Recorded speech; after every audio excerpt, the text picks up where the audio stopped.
On today's episode of the pod, we jump into some Father's Day emotional topics. Yeah, who's cutting onions? We also talk CJI, UFC BJJ, and the drama there. We dive in a little bit of PGF news and answer the age-old question of how do big guys get better at playing guard. Nothing like an upper decker at your house to let people know you had a hell of a party.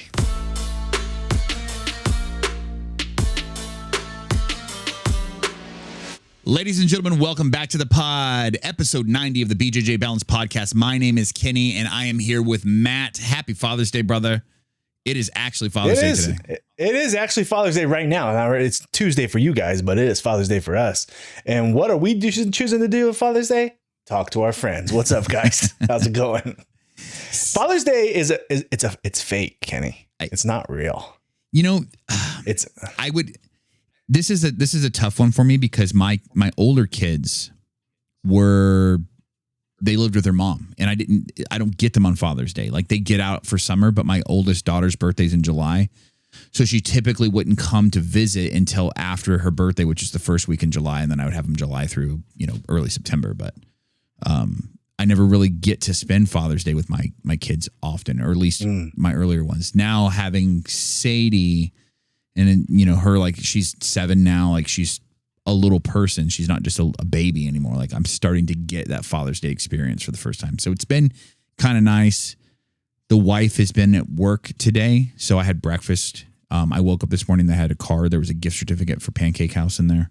So nice. My kid's like, I'm paying for breakfast today. And, like, she was very proud of that, So I'm excited, to just kind of hang out with her today a little bit after the pod and get some father time in while the wife's at work. That's a great idea. Do you think if we're going on the belt scale, right? If we're going on a belt scale, your first set of kids, obviously, your first kid, your white belt. Yeah. Do you think attacking fatherhood, knowing what you know now, as I would say a black belt father, things would have been better? Or do you think the issues in your relationship with your baby mama was that was going to happen regardless? I think that was going to happen regardless.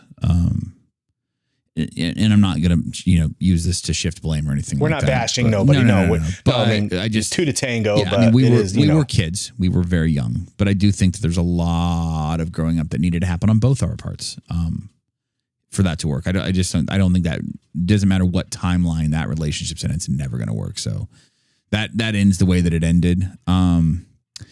There's always the what do they call it, the Monday morning quarterbacking, aspect of it, where it's like a look back at all the things that, like, as far as like custody and like where my kids lived and all that stuff, and knowing what I know now about like, parental rights and all that stuff. Like, I wish I would have fought a little harder to keep my kids within, a drivable distance of me, not states away.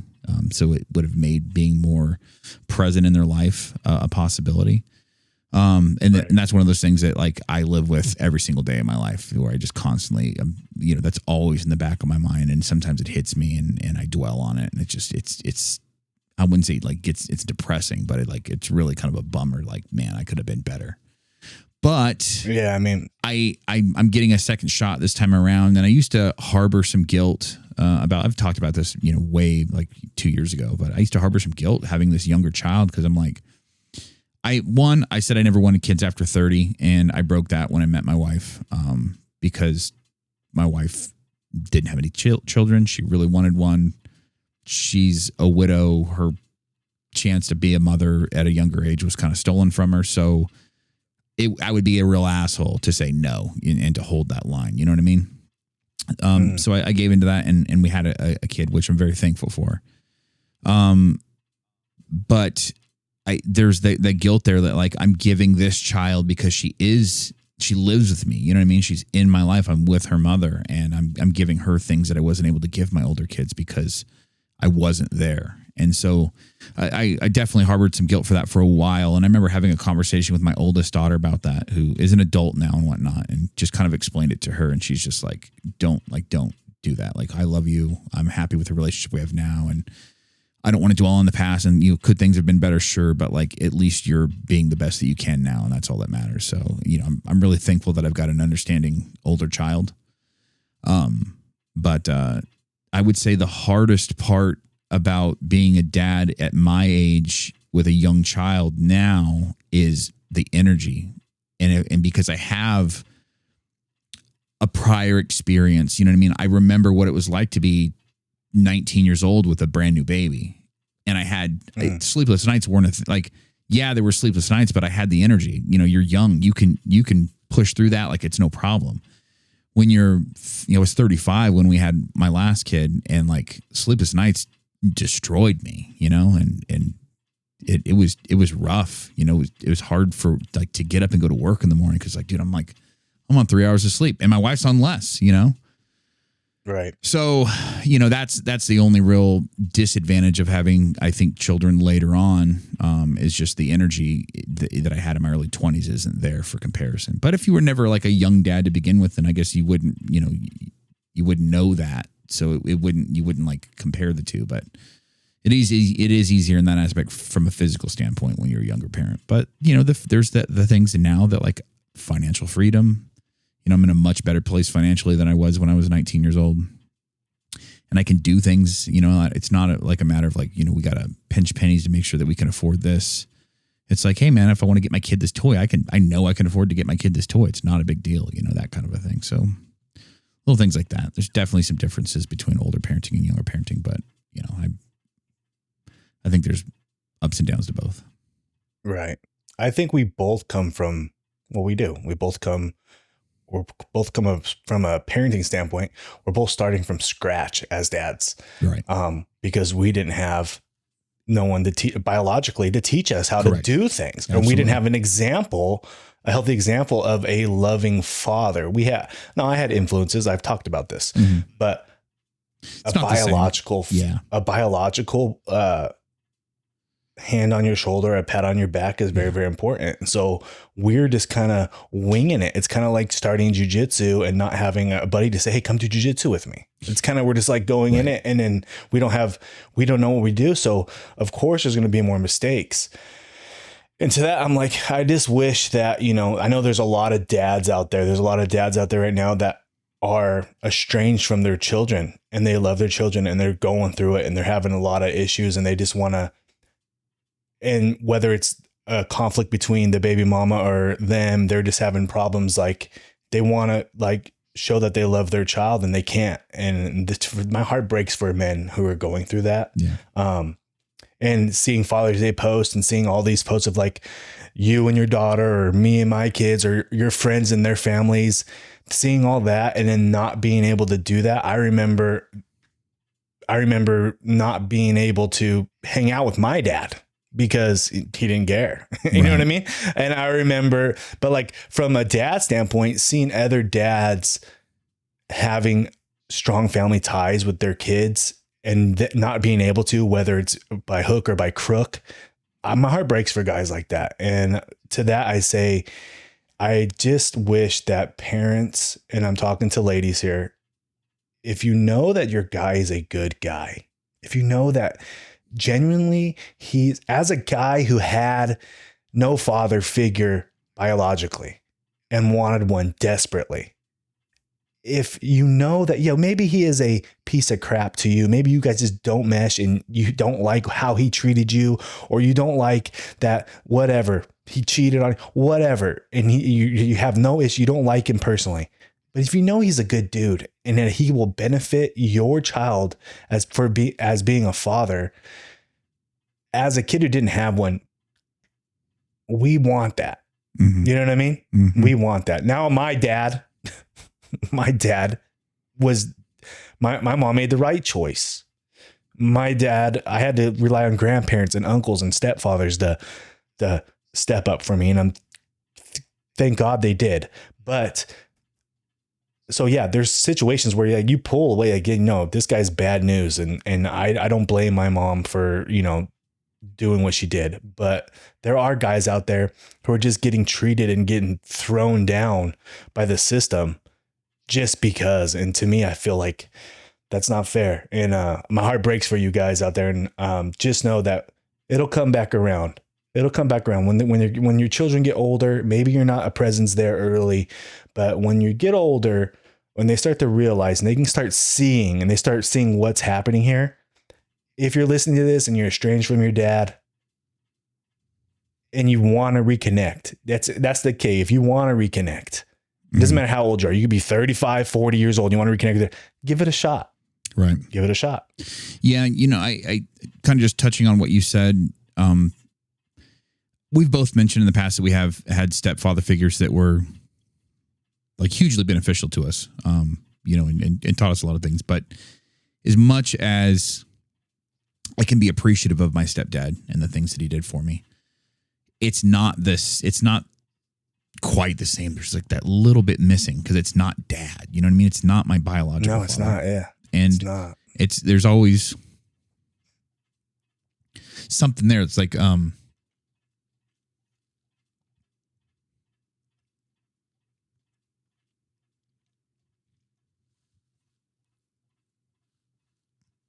yeah, I mean, I know, I get it, man.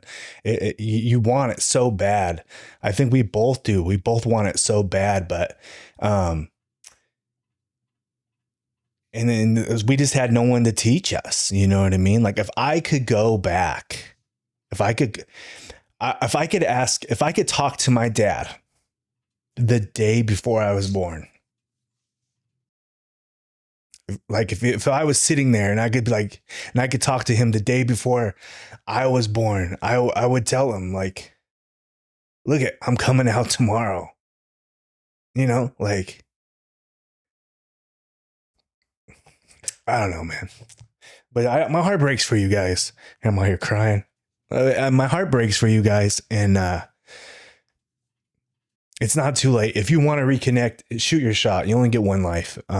If the guy is a douche, then he's a douche, and I'm sorry for that. But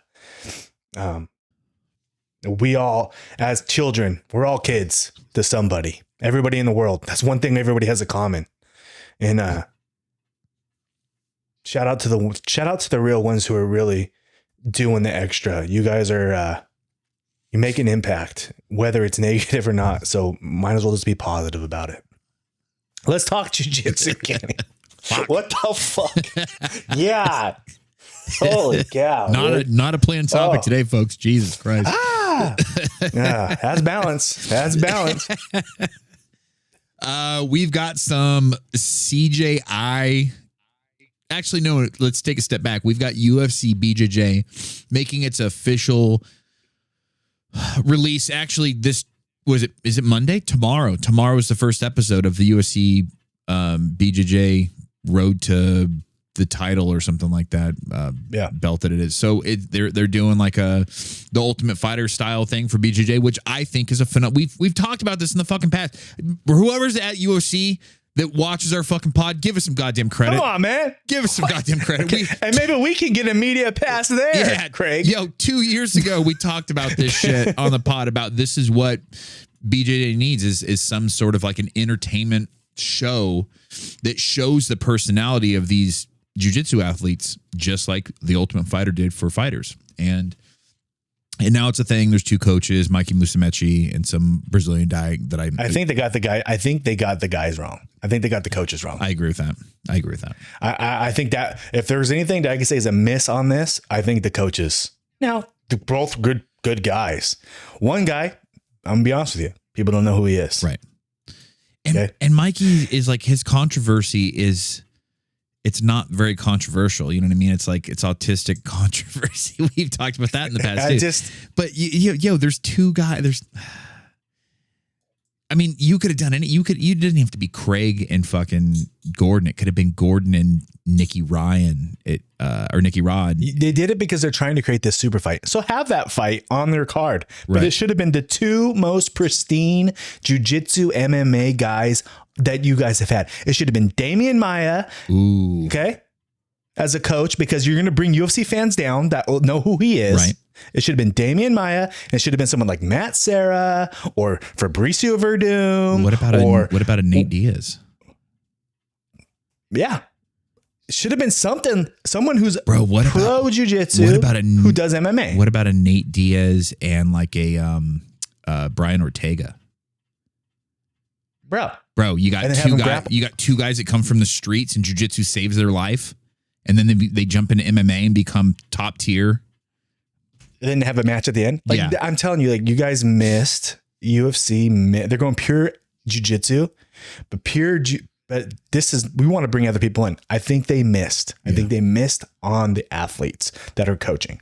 Both coaches are very, very good, but you guys missed because you should have done somebody who is a pro jiu-jitsu guy, who is all about jiu-jitsu, who teaches jiu-jitsu, it could have been even Travis Luter, Ryan Hall.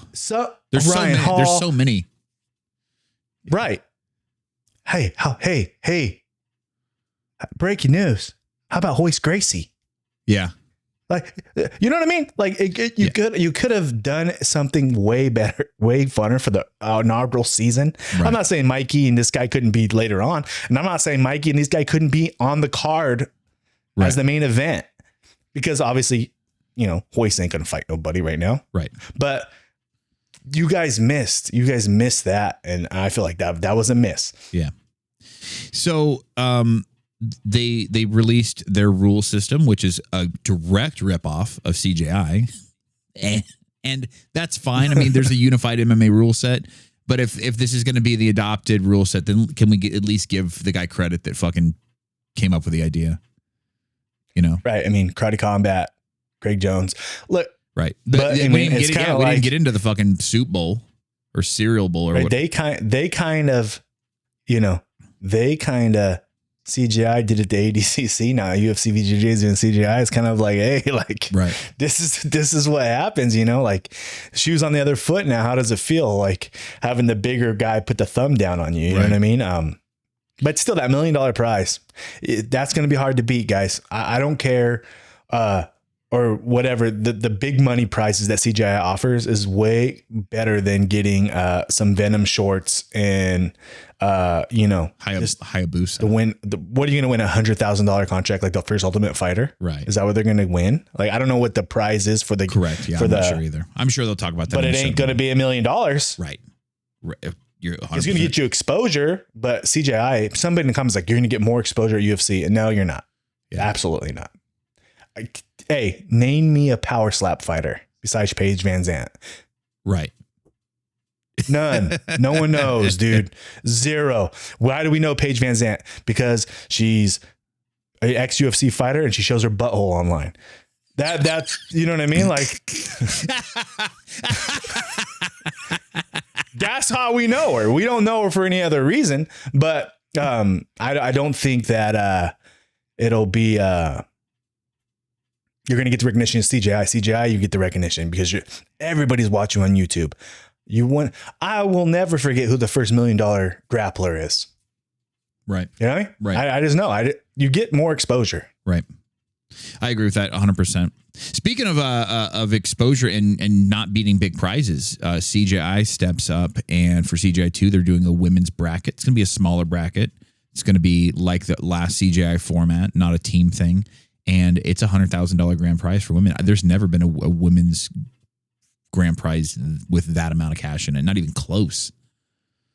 And women deserve it. Yeah, they do. They're fighting hard, man. They're training hard. They're fighting hard. They're training hard just as hard as the guys. Not only that, look, we're talking about exposing jiu-jitsu to a larger audience. What happened? And I remember how Dana used to say there will never be women's MMA in the UFC. And then Ronda Rousey came along and jiu-jitsu exploded a second time. We had the initial explosion of jiu-jitsu, when the Ultimate Fighter came out and they did that final fight and people were tuning into Spike to watch it. And everybody was just like, holy shit. You know what I mean? Like it wasn't hidden behind that UFC or the that pay-per-view paywall.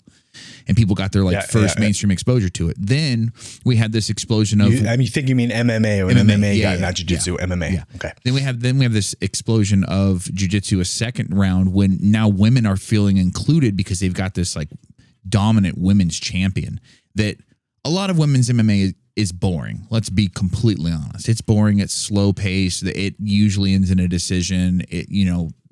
There's jokes about it, being, this is my piss break round. But you have this fighter like Ronda Rousey that comes in and she's starching women and just or submitting them. She's so dominant, just like a pit bull in the fucking cage, dude. And it's bringing the eyes of women that are just like, oh, now I can feel like I can kind of relate to this thing that my man's into. Or Then you've got dudes that are just like, yo, this is a good fight. You know what I mean? And it changes their whole mindset. Like, oh, maybe women's MMA isn't terrible. And I think that could be another thing that jiu-jitsu needs. If we're starting to have these like dominant women's jiu-jitsu champions, these Fiona Davies, these Helena Cravars, and if we have enough of these that come up and if it's not just like Helena just runs away with it constantly, you know what I mean? Like if she's not winning everything, but there's actually some back and forth and we get a rivalry built up at that high level, like that could be massive for jiu-jitsu as a whole, because now you're going to get more women's eyes in jiu-jitsu, which tends to bring more casual men's eyes in as well. Does that make sense? Like right now, our only audience 100%. For jiu-jitsu is people that train. Nobody watches jiu-jitsu that doesn't train. Very few people, I should say. We need that casual viewer audience to really grow this into a money-making sport. Like jiu-jitsu is growing as a whole, but like for it to go mainstream, you've got to have people watching it that don't train. They don't even care about training. They just want to see good fights. I agree. And back to a little rewind. Hey, all you guys who are on the UFC BJJ and walked into that arena and looked at that bowl and gave that like you've never seen this before. Fuck, oh my God. Hey, fuck you guys. You know damn well you saw that shit before. Hey, don't sell out. Hey, don't act like you never. Oh my, it's slanted. Get the fuck out of here. What? Come on, dude. Some of you competed in that last year. Yeah, we just said the only people who know about this stuff is jiu-jitsu people. You're jiu-jitsu people. Don't fucking come on, dude. That shit, that shit pissed me off. I'm gonna clip that. We're clipping that, Getty. That pissed me off. I was like, come on. Come on, dude. That's what we have to say. Everyone's like UFC Bowl. We did 2. So I know people have been waiting for us to talk about this, but we had done 2 episodes last week because of scheduling conflicts. And so now we're talking about it. So maybe a week late, but that's our take on the whole matter. I want to have a little, what's up with fucking mouth guards in jiu-jitsu, bro? Are we striking each other in the face all of a sudden? No.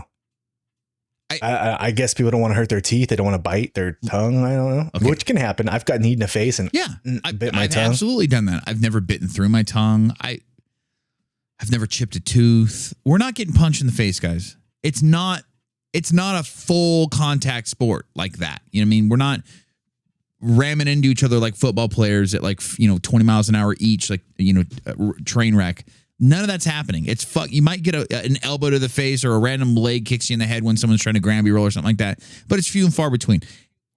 I wore a mouthpiece my very first day of jiu-jitsu as a white belt. And I put it in for rolls. And I'm like, I can't fucking breathe. This is stupid. And I never use another one again. And now I know they make some that have like an opening in the front of it so that you can breathe like through your teeth a little better and whatnot. We don't need fucking mouth guards in jiu-jitsu, guys. You know what else has an opening through it? Your mom's. No, I'm joking. But no, I'm anti mouthpiece. Now I get it. Look, if you got braces. Okay. Yeah. Right. If you're wearing braces and you want to protect, you don't want to cut your lips up. Yeah. Makes sense, right? We're both a little bigger. You know what I mean? I'm bigger than you. You're bigger small, big. I'm big, right? Yeah. So we don't really get cross-faced very much. So I guess if you're in side control a lot, well, you know what that means? Get better at jiu-jitsu. Don't get side control. But if you're getting side control and someone's forearm on you in the face and you're always like mouth's getting pressed into your teeth, maybe, but that's also kind of little sissy stuff. But yeah, I'm not a fan. I'm not a fan of the mouth guard either. You know what I mean? There's a bad story, Jiu-Jitsu World League, about COVID 2020. This girl was rolling. The ref was being lazy. And Jiu-Jitsu World League refs being lazy? Yeah. Shocker. He was probably eating a fucking sandwich. And just fucking, he was just like fucking smooth talking the girl flipping the fucking score. And so he was just like, it was just, there's not paying attention. Well, anyway, this girl was out and he didn't realize she was out. Okay. So she got put out, but not only did she get put out, she swallowed her mouthpiece. Oh shit. Her mouthpiece was in her throat. It was a whole thing. Like, she's like, oh, she had DM'd me later on because I posted something about it years ago. She said she's okay, but yeah, man, it was serious. It was real serious. So I don't know, man. I just don't like things in my mouth. I wonder if she still wants that, or still wears a mouthpiece. I don't know. The only things I like in my mouth are burritos and titties. Father, yeah, that's what I was gonna say.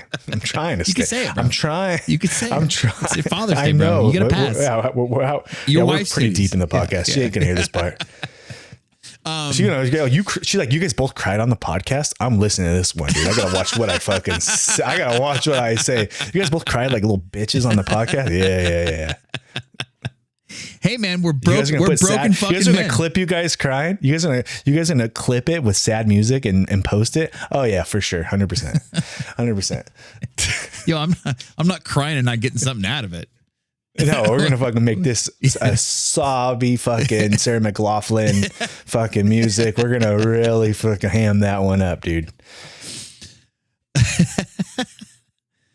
What else we got? Jiu-jitsu. Oh, PGF. PGF sold their first franchise team. New Hope Regeneration, the New Hope Kings. New Hope Kings. $1 million.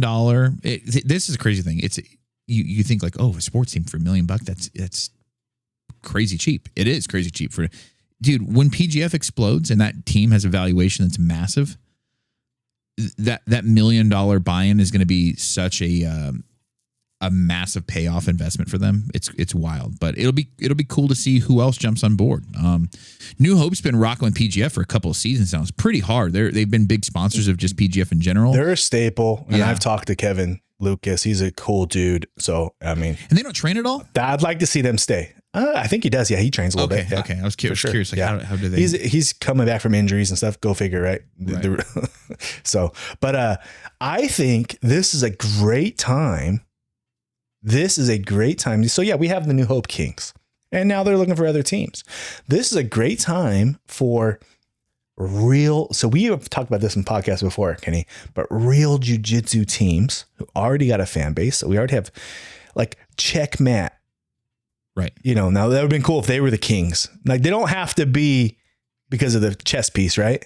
But like if real teams bought franchises, right, in this, right. And like, granted, you're the whatever, the Gracie Baja, Hayes or whatever, you know what I mean? But like, or whatever, yeah, the Brujas, whatever. But like, if the Atos Dragons or whatever, people who are already training Atos are going to buy the gear of their favorite guys that fight for the thing because they already have people who train for Atos. You got a built-in fan base already.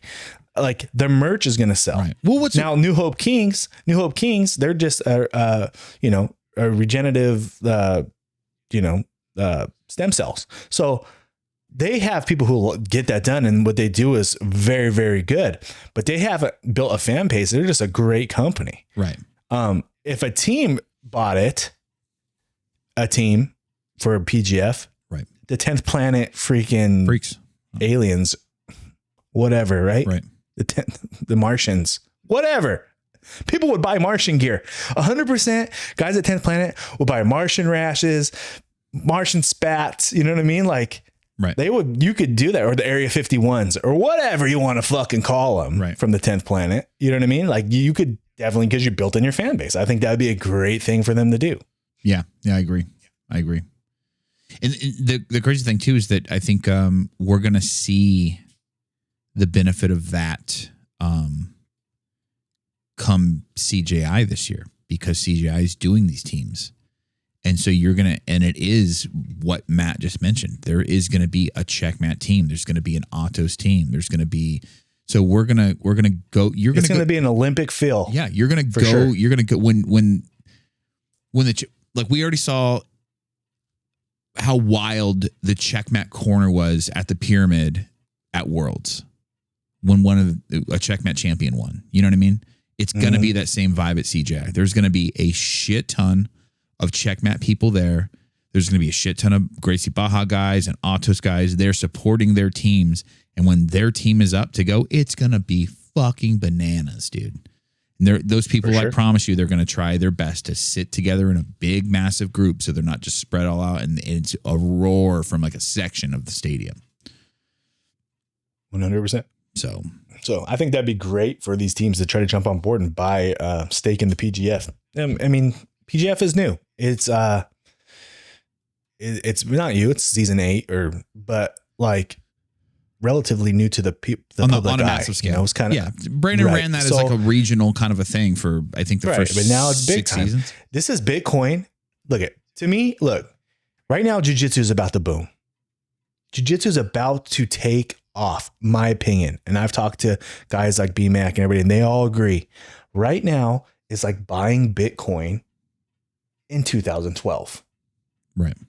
If you are creating content, if you have a podcast, if you have a league, if you have this, now is the time to get in and set your claim, set your stake, because in 10 years, everybody who's involved in this game is going to be killing it in this game. Right.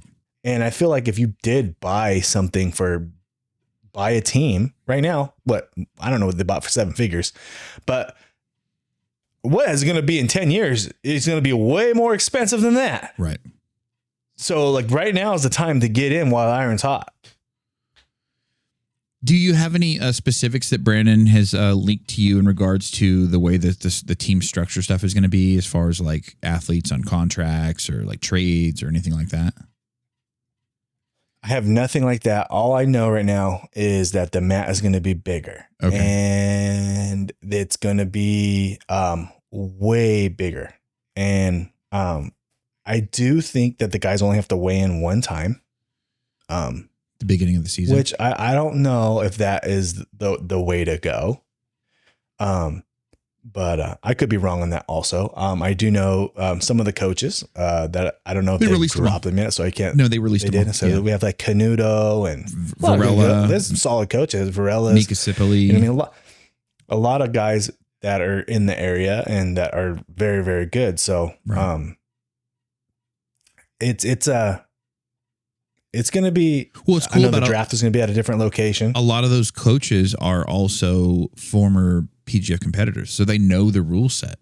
They know how to game it. They know, even BMAC has explained this.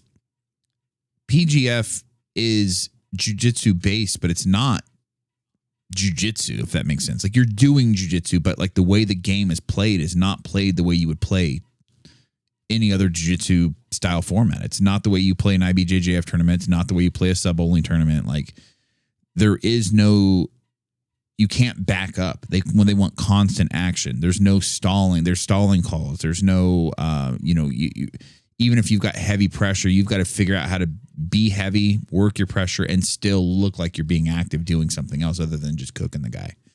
And, and those penalty stalls will reset your position, and you'll lose what could be a dominant position if you don't stay active. So you've got to play, you've got to go with a completely different mindset. I do think it's one of the best rules. It's one of the best rule sets for sure. Keeps Just the action going. Keeping it moving, dude. There so many finishes.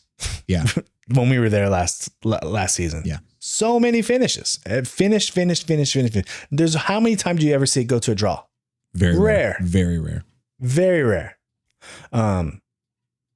Joe, yeah, man, I'm excited for the new season. I'm excited for jiu-jitsu. We're coming into jiu-jitsu season right when the summer hits and it starts getting real hot and get into the fall. This is when this sport really fucking starts to take off. Right. So it's exciting times right now to be a part of this game, just to be involved in it. We're just a little factor in the jiu-jitsu community, and that's freaking cool too. So we're super excited for PGF, CJI, UFC BJJ, all of it. We'll just see how UFC BJJ handles it. Yeah, but I'm sure you're going to start seeing these guys at UFC events and coaching fighters. You know what I mean? Right. I'm sure you're going to see a lot of this. So pretty cool. Yeah, I agree. We got questions. We have a ton of questions. Let's see what we got here. I already know. I'm starting with this one. I don't like the sound of that. OG Renz. Question for Matthew. How much of your success in BJJ do you attribute to being built like you were raised on Bison Milk? Well, okay. Look, it has its advantages being big. Okay. I'm not going to lie. You're always built like a square. It does help for sure. I mean, like I've said many times, it's harder to get to, personally, my opinion, I've made people mad about this. My opinion, it's harder to achieve black belt at smaller weight classes just because you have to get technical. You can't rely on your power and strength to rest. And, so I've said that numerous times, but being big does have its difficulties too. I feel like I definitely get injured more because I'm bigger. What you like, that makes no sense. I just feel like carrying a lot of weight on my frame really is what's hurting my knees the most, which that's why I'm trying to leave the big boy game. I'm trying to become a super heavyweight, believe it or not. But, I mean, I like Bison's milk. I like Mama's milk. I like all of it, dude. Like, you know what I mean? So, yeah, man, genetically superior, I guess. I don't know, but I can't really relate to the smaller guy. But I can feel bad for you guys. Right. I can't relate to you, but I feel sorry for you. But no, it helps. It helps being big. When is this is from Ghostwriter_85. When is Matt going to do the ice bath? It's just a time constraint thing. What you guys don't understand is my wife works weekends. Matt's wife works weekends. Matt's wife works from like the ass crack of dawn until like late at night because she works in a hospital and she works long hours. So Matt is home with a 1-year-old baby and an 8-year-old daughter. And then I'm home with a 7-year-old kid until my wife gets home. So it's like trying to get Matt over here to do an ice bath on the weekends when he's free and we both have time off from work with I'm going to do it, guys. I promise you. A 1-year-old child in tow. I'm not scared of cold water. Well, I don't like it. I'm anti ice bath for sure, but I don't want to do it, but I will. I did an ice bucket challenge. Go on my Instagram. It's on there. I freaking drenched myself. That shit was colder than I thought, too. I was out of breath. This is going to be so much worse than that. It's going to be so much worse, dude. God. This is going to be so good thing I'm like losing weight right now, too. I'm going to be like looking, I'm trying to. I'm like, do I need to like, dude? And then you're going to do this, and then you're going to go home and sleep like a baby feel great at night, and you're going to be like, fuck. No, I will not, dude. Do I have to shave my nipples for this? That's what I want to know. That's what I'm worried about. Should I shave my nipples or not? It's up to you. Rear Naked Blake, thoughts on women's only self-defense classes. Shouldn't women practice defense against the people who will most likely assault them, i.e. men? You guys are awesome. Os. It depends on what they're getting into jiu-jitsu for, right, Kenny? Well, he's saying self-defense classes, women's only self-defense class. So basically it's a self-defense class for women, but they don't allow any men. Not jiu-jitsu. Right, that's my purse.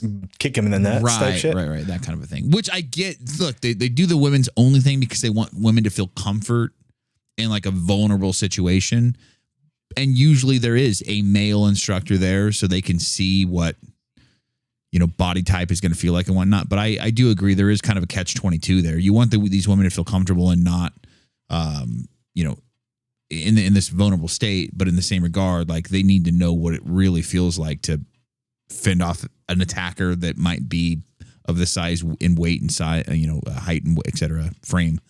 I think at first it's good for women to, especially women with trauma, women who are taking this class. A lot of women don't take this class to get ahead of the problem. A lot of women take these kind of classes in jiu-jitsu also because a trauma happened to them and now they feel like I need to help myself. Right. So I think at first an all women's class is a beautiful thing in self-defense or even in jiu-jitsu. I think you're rolling, you're learning the techniques, you're comfortable with your training partner and everything's good. I feel like once you establish like, okay, I'm doing jiu-jitsu now, it don't even have to be you could be a one strap. Okay. This is what I do. I go to jiu-jitsu. It's part of my routine. Once you start feeling comfortable and you start feeling comfortable with the girls around the class, maybe you and some of that girls in that class try an adult class, just a standard adult class, co-ed with each other. And then from there, you can maybe dabble with rolling with a smaller guy. So I'd have no problem with women starting off women's only. I feel like it's good for them just to get the comfort and they'll learn the breathing and the claustrophobia of people holding you down. It's baby steps. But eventually, every once in a while, once you're ready, and if you have the professor watching, you should have somebody. You should roll with a guy, a high level guy, just to see if you know what you're doing and you can feel the strength of a man. Right. So, but I have no problem at the beginning, for sure. It's good that you're training. JMavs 858. How come Kenny is so afraid to answer fuck, marry, kill? Didn't his wife start that? Okay. Well, no, she didn't start that. It's the oldest game in the world. Yeah. But yeah, she started on the podcast, dude. So here's the difference. My wife will ask a fuck, marry, kill, and it'll be like Rosie O'Donnell, Kamala Harris, and fucking Hillary Clinton. Not uglier people than her. Yeah, not Mackenzie Dern. All the jiu-jitsu people we might meet. Yeah. So that's out of respect for my wife. I'm not gonna fucking answer some shit that's gonna get me in trouble. So, for example, Gabby Garcia was on my F, marry, kill, and I think I said F Gabby because she'll carry me to bed. I was at a tournament, and Gabby looked at me and she said, "Hey," I'm like, she knows. She knows. I met her. She looked at me. I'm like, oh God, she listens. I don't know if she did or not, but she looked at me like, hey, I'll pick you up right now. Did you feel both scared and comforted at the same time? I felt like a woman going to her first men's class is what I felt like, Kenny. I felt a little scared, a little nervous, not sure. Hope I don't get hurt, but kind of excited. But yeah. So no, F, marry, kill is a dangerous game. As is Mother's Day, as is Father's Day.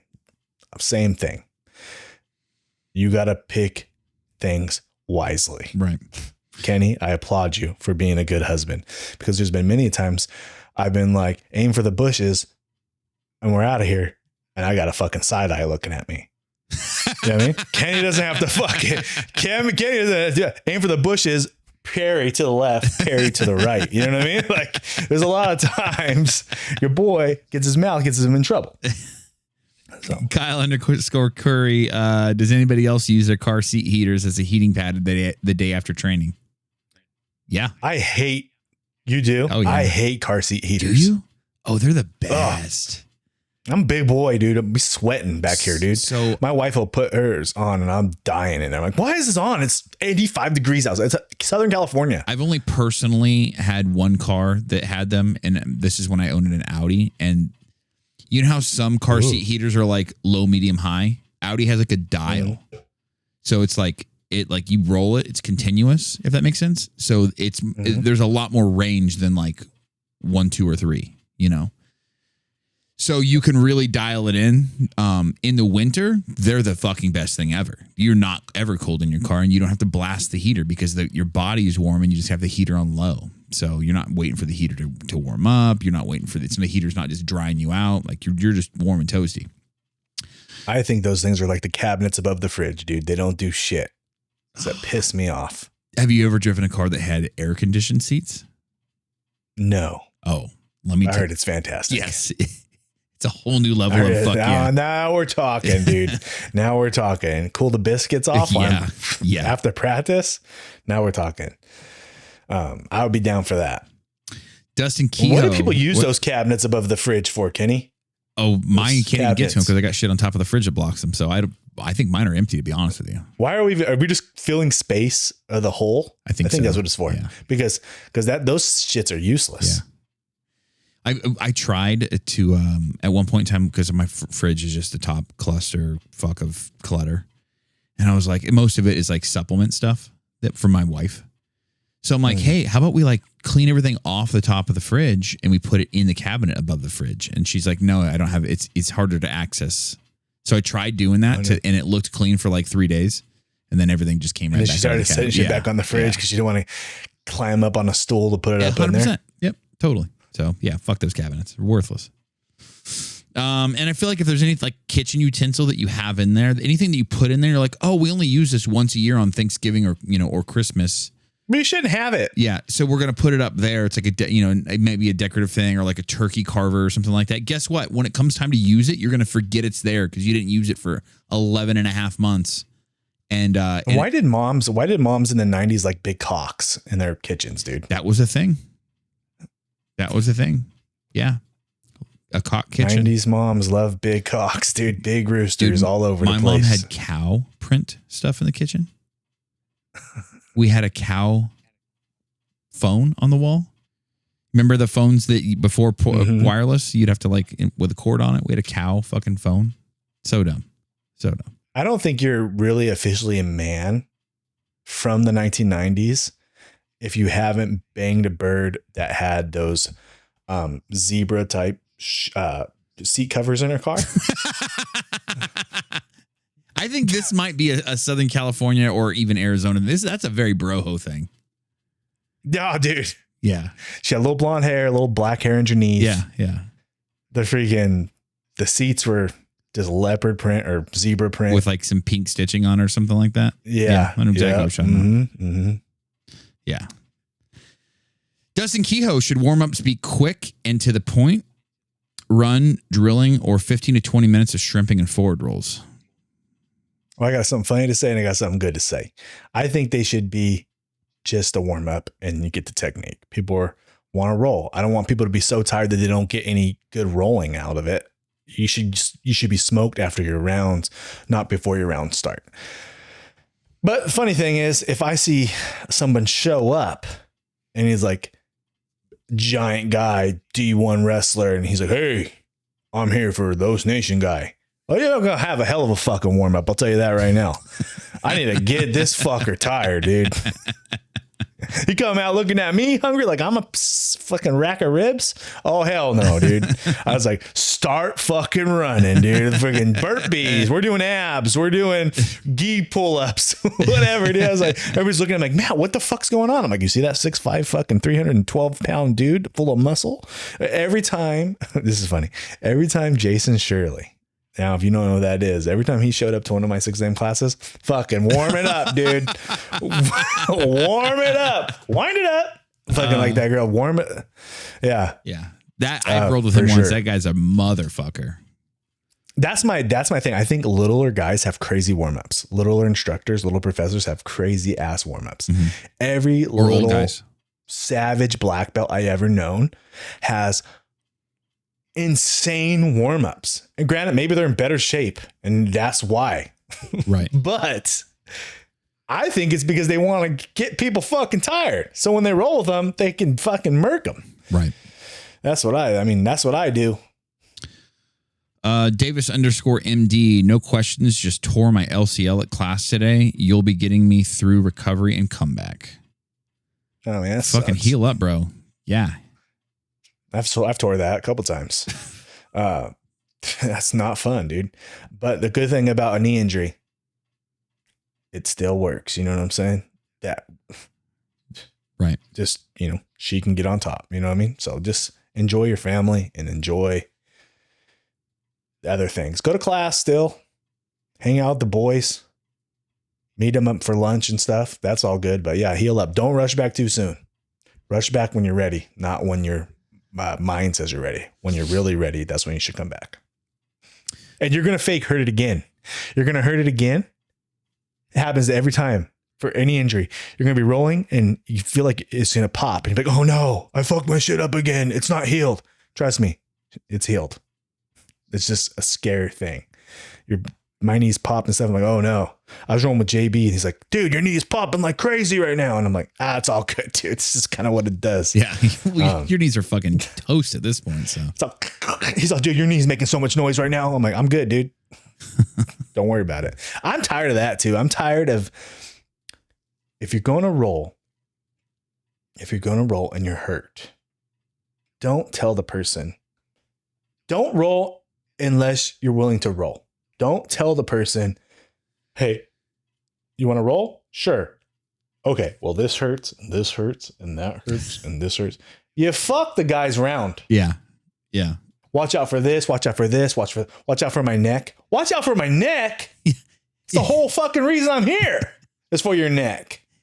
Hey, man, if you've got more than one injury, I think this definitely applies. Yeah. If you're hurt, don't train. If you're willing to roll. I have never once. Poncho is always hurt. He's got hurt back. He's got slipped discs and knees. He's like me. Every time I've seen him limping, I'm like, Poncho, you good? I'm good. Let's go. He just says, let's go. He doesn't say, watch out for this, watch out for that. Right. He just says, let's go.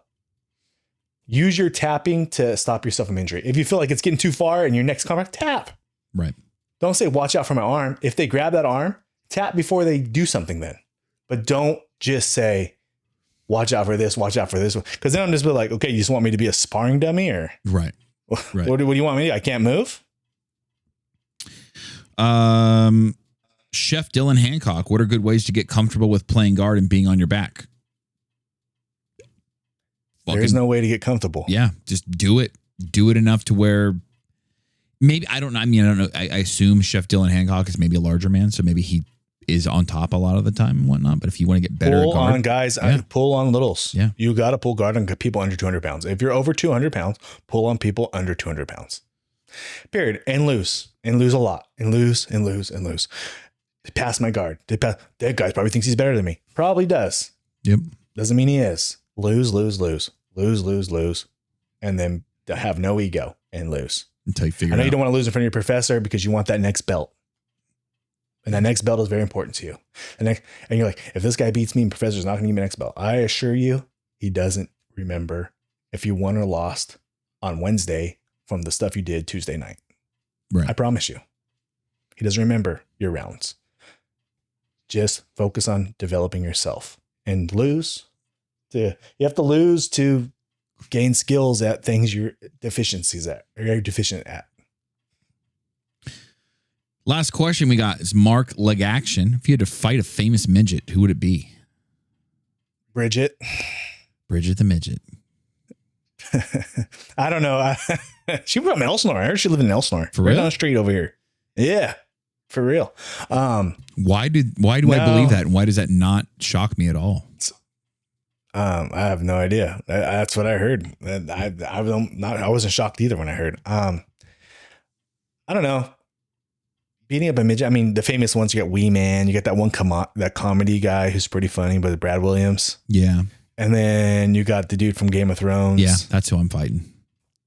You're fighting, him? Yeah.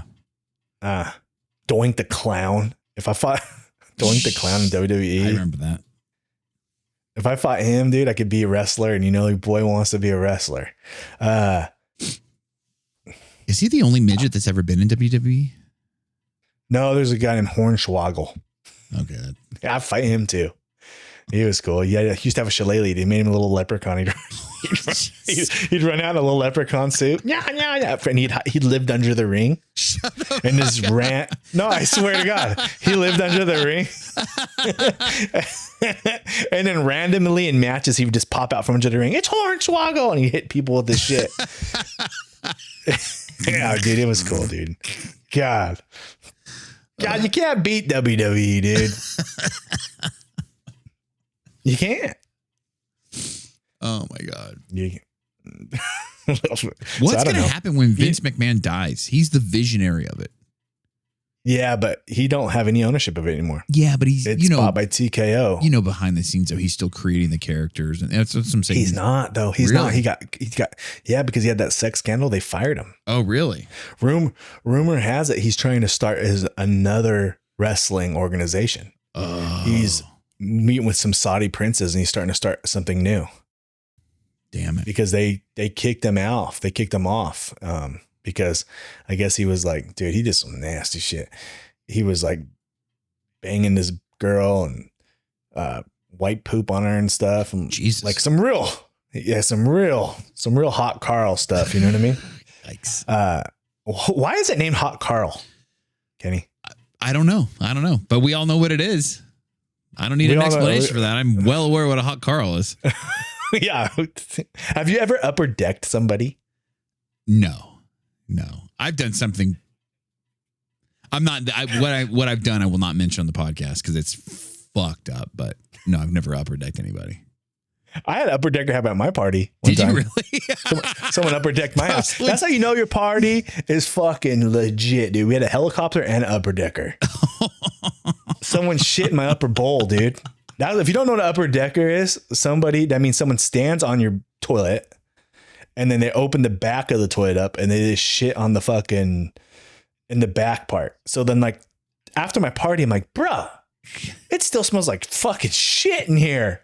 I'd be like, I bought candle. I bought a fucking Scentsy thing. Was it? And you would flush it, and I'd be like, the water's coming out brown. I'm like, dude, something's wrong with our plumbing. Don't drink the water, anybody. That's what I say. Don't drink the tap water. Only the toilet tap water is brown.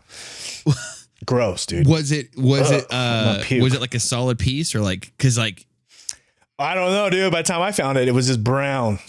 Oh man. It was just like not a solid anymore. You know what I mean? Because I didn't find it for like 2 days. I was like, dude, my little fucking apartment smells like fucking shit. What is going on here, dude? I got girls coming over in 2 days. What's going on? Why does it smell? Every time we leave there, people just assume you just dropped a bomb, dude. That's how bad it smelled in there. Fucked up. You had to like drain the whole thing, shop vac, turn the water off, shop vac it, clean it. It sucked. Oh fuck, that's terrible, bro. You imagine shop vacuuming someone else's shit? Not cool, dude. Oh. Not cool. But then accidentally leaving the bag in your shop vac when you did it. So now you just got shit water. So then you just got shit water ripped open because the bag just got all gross. Ugh.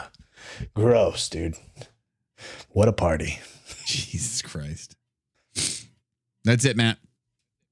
You thinking what I'm thinking? Cucumbers are good for your memory. Cucumbers are good for your memory. Yeah, and they're good for her when you're not. They're good for her when you're not around. You shove one up your ass, I'll never forget. Aim for the bushes. My name's Matt House Nation. We gave you a little bit of everything on this podcast. And that's what we call balance, boys and girls. Follow me at O's Nation BJJ. Follow Kenny at Freak Party BJJ. Follow us on the Discord. Follow us on Instagram. BJJ Balance on Instagram. If you fuck with me, if you fuck with Kenny, if you just hate people who kick little kids, follow the BJJ Balance podcast. We'd really, really appreciate it. And we will catch you guys on the next one. Have a good one. Os.